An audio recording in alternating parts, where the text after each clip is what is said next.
How safe is the crypto market? Well, according to a report by the Financial Stability Board, not that safe, it seems. That's because of how much it has grown over the past 3 years and the fact that it has become systemic. So, are there any merits to this view? Or is it just another traditional financial body spreading pseudo-intellectual FUD? Well, that's exactly what I'm going to be exploring in this video.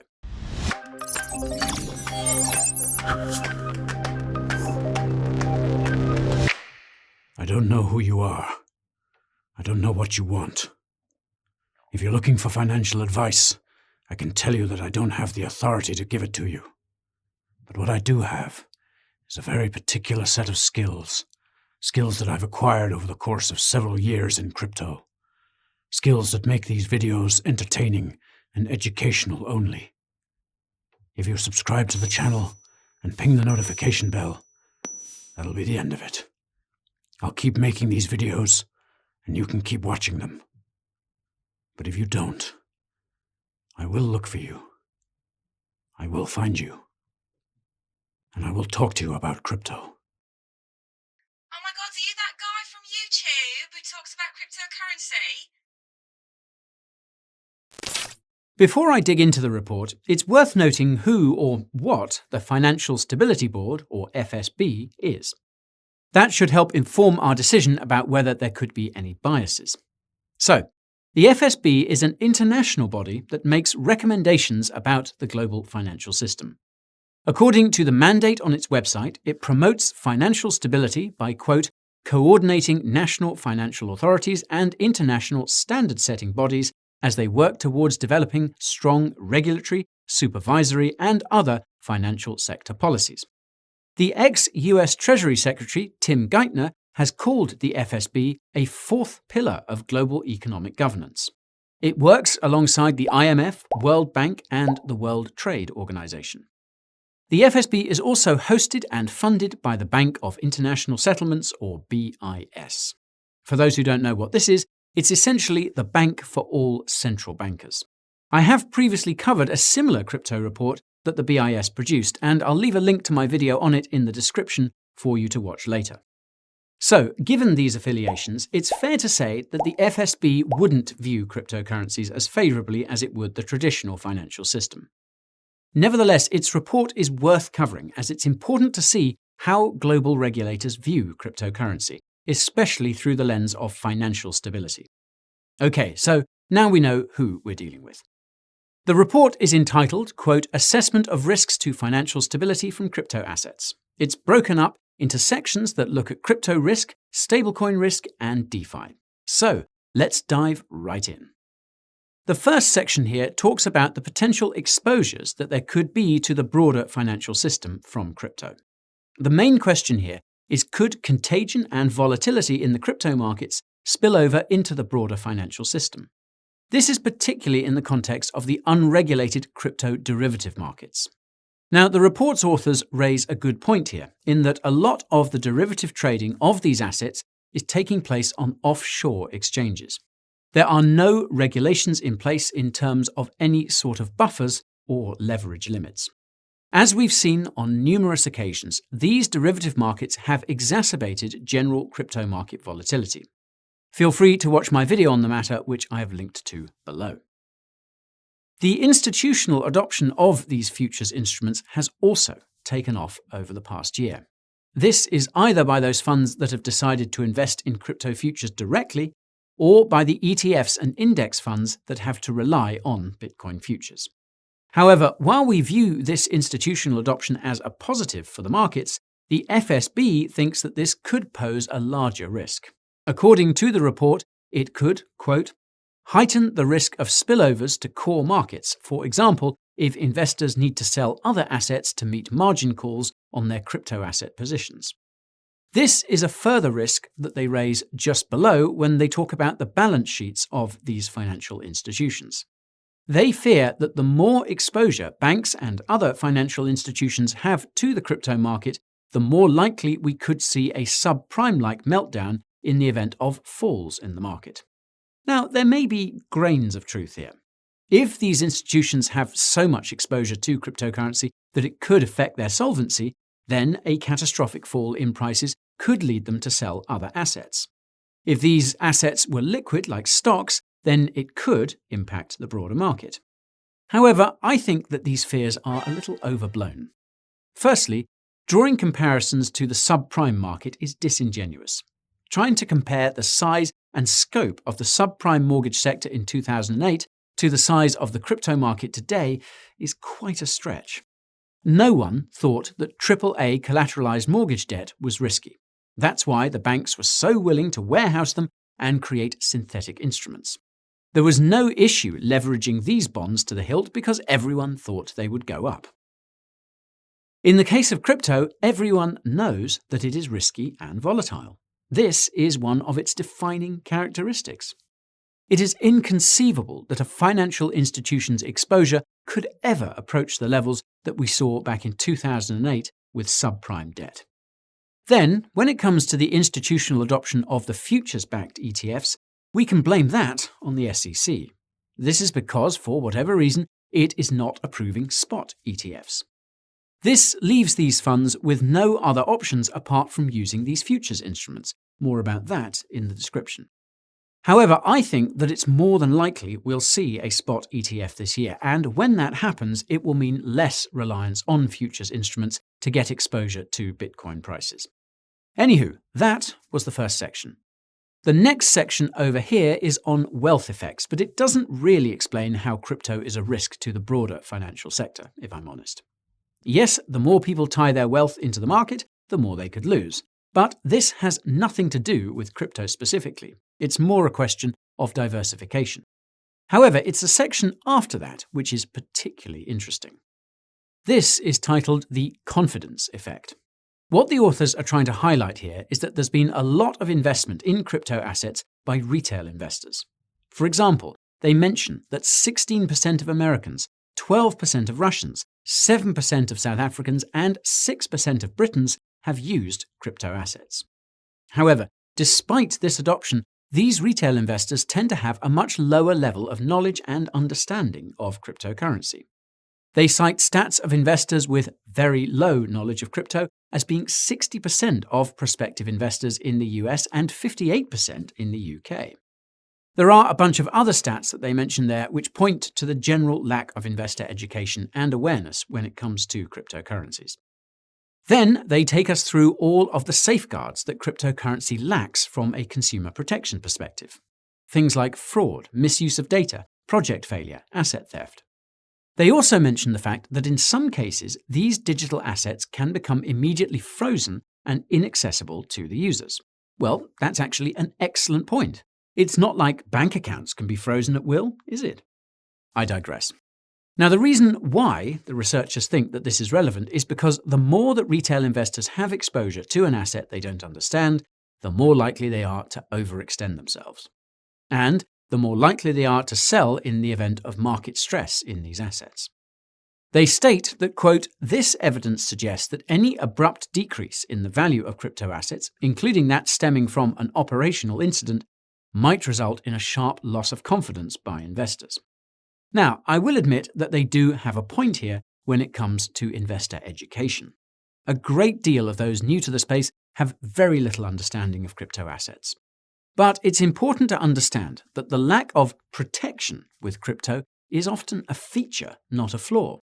This is to give users complete control over their finances, which comes with certain levels of responsibility and risk. This is exactly why I do what I do. I've always maintained that without a solid foundation of crypto education, mass adoption is futile. And while there are still a lot of people who don't know what they're getting involved in, it's a lot better than it used to be. However, to infer that an investor's lack of knowledge about a particular financial instrument could lead to a broader impact is over-exaggerated. It's actually quite funny that they choose to label retail investors' confidence as a risk to the financial system. Last time I checked, some of the biggest financial meltdowns in history were as a result of overconfidence by people who were supposedly really smart. Okay, so that is the confidence risk. Let's move on to the next section. And that concerns the use of crypto in payments and settlements. This section starts off with a look at the adoption trends of the crypto payment sector. These include the following: major payment service providers integrating with crypto and stablecoins, crypto-linked debit and credit cards sponsored by crypto companies, corporate adoption for payments from companies like Tesla et al. They also talk about how crypto payments are taking off in emerging markets like Turkey, where the lira became the most traded currency against Tether in the fourth quarter of last year. And of course, no discussion about adoption is complete without mention of the adoption going on in El Salvador. As the first country to ever make Bitcoin a legal tender, it's become a testbed for the notion of crypto being used as a medium of exchange. Sounds great, right? Well, firstly, the report's authors take issue with El Salvador's stance because it could, quote, add to economic instability.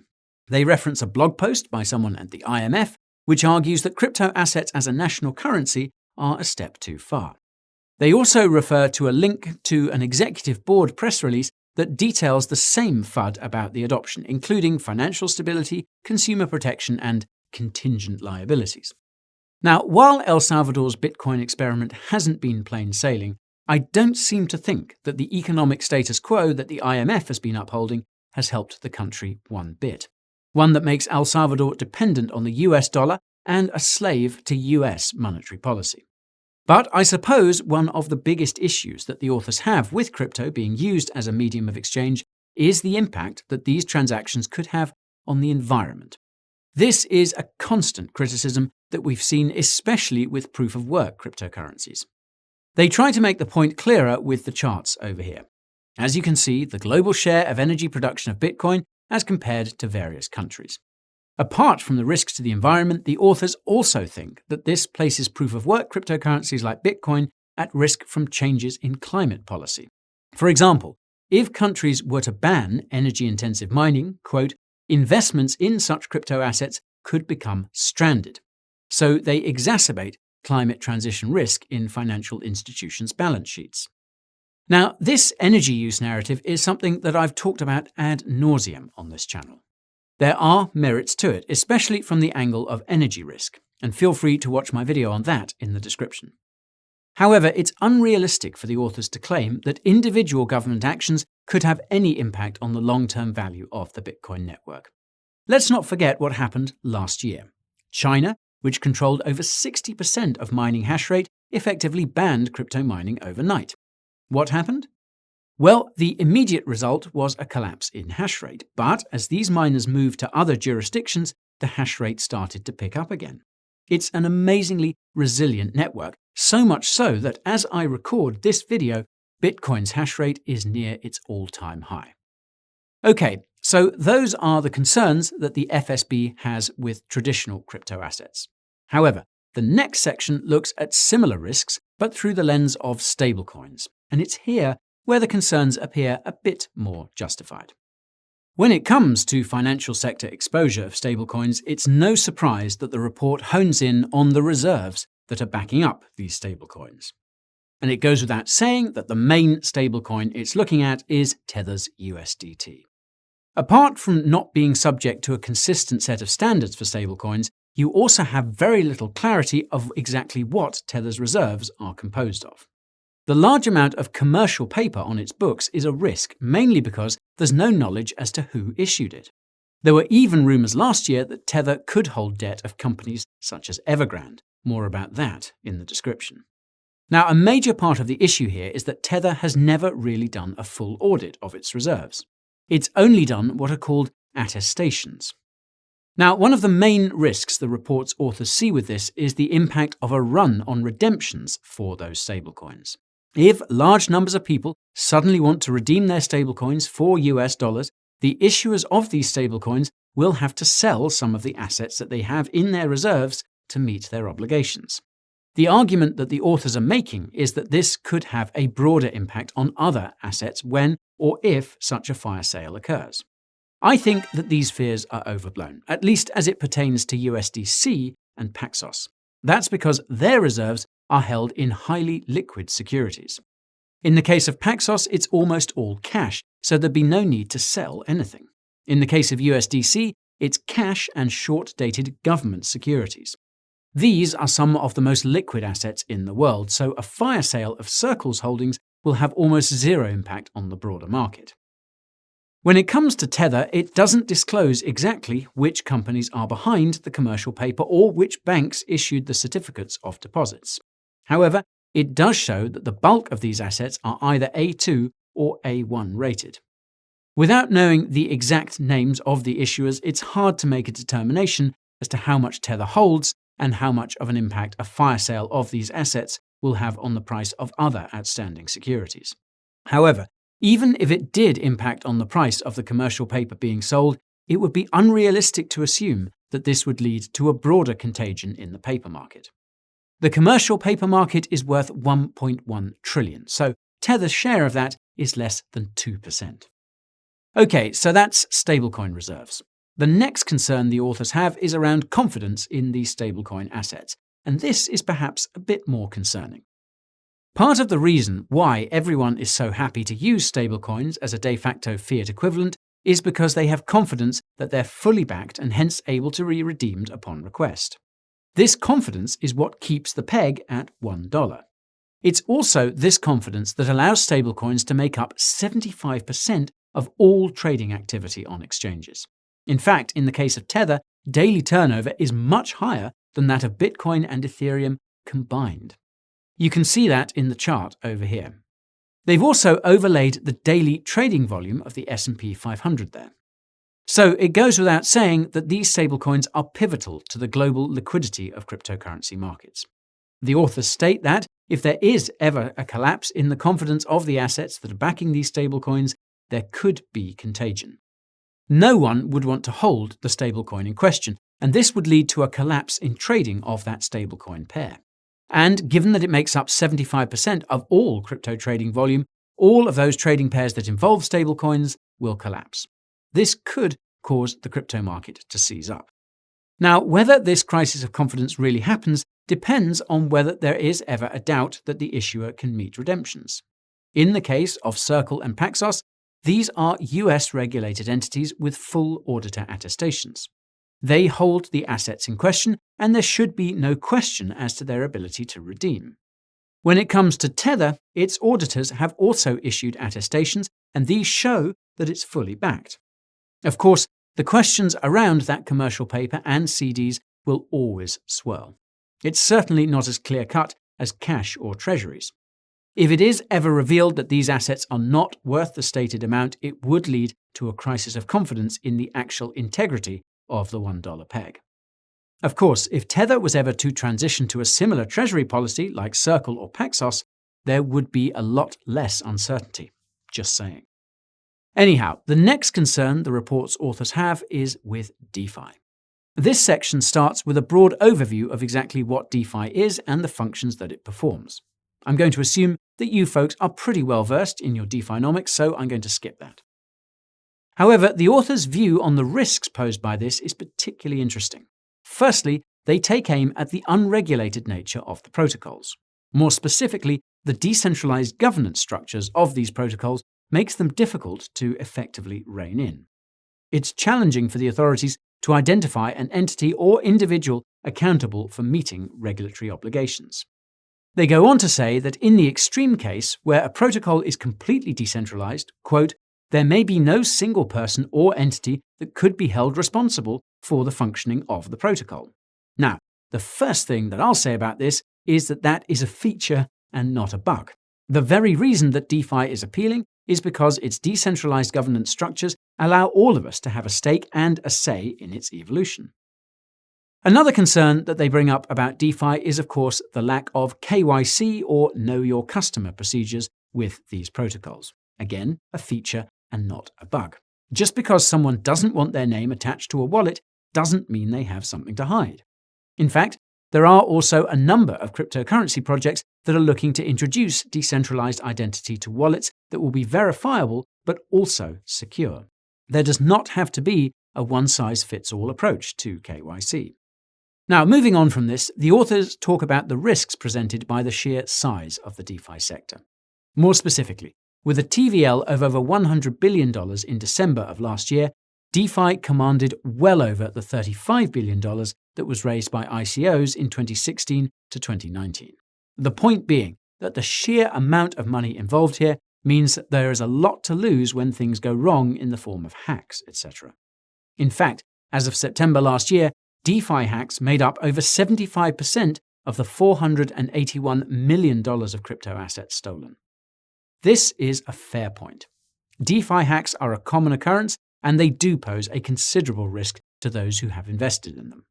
However, if investors know that these are risks, back to that investor education point, they are less likely to invest vast sums of money in experimental protocols. But to claim that the growth of DeFi adoption could pose risks to the broader financial system is a pretty big stretch.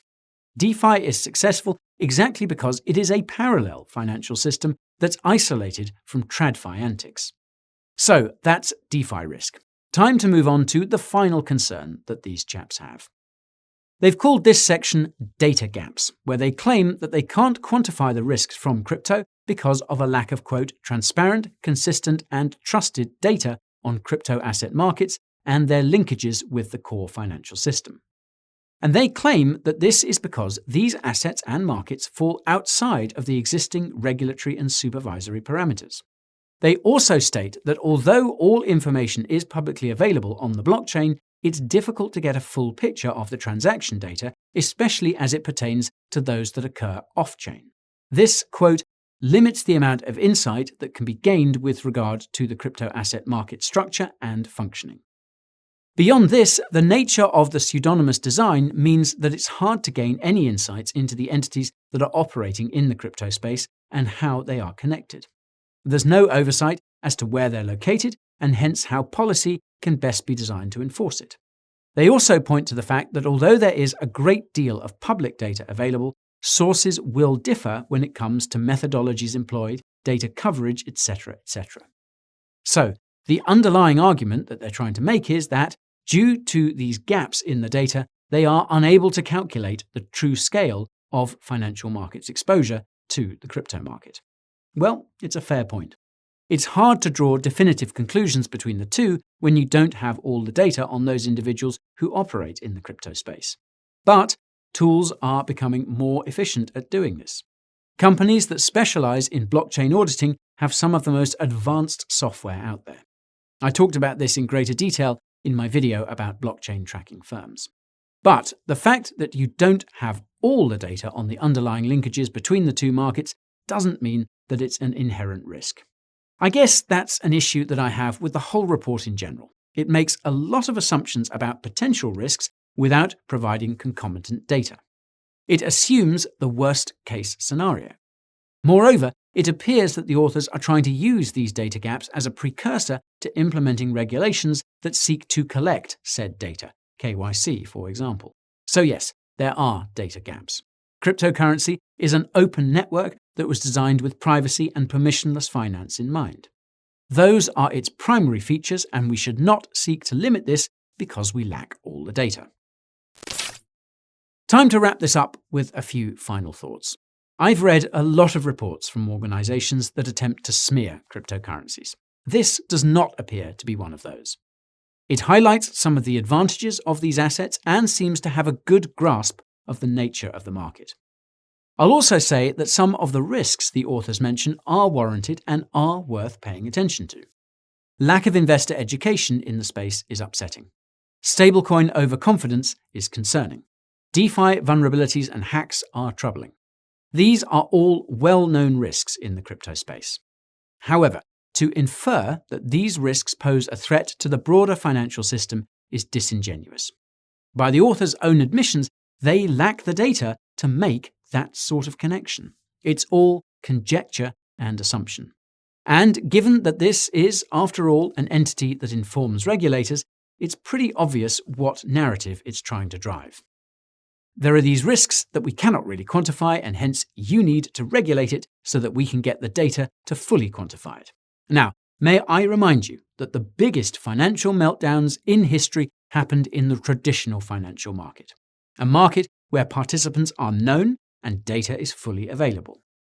These risks were never quantified and they have destroyed confidence in traditional financial institutions. So, bankers and regulators shouldn't throw stones in glass skyscrapers. And that's it, folks, my summary of the FSB report. But I'm keen to get your feedback here.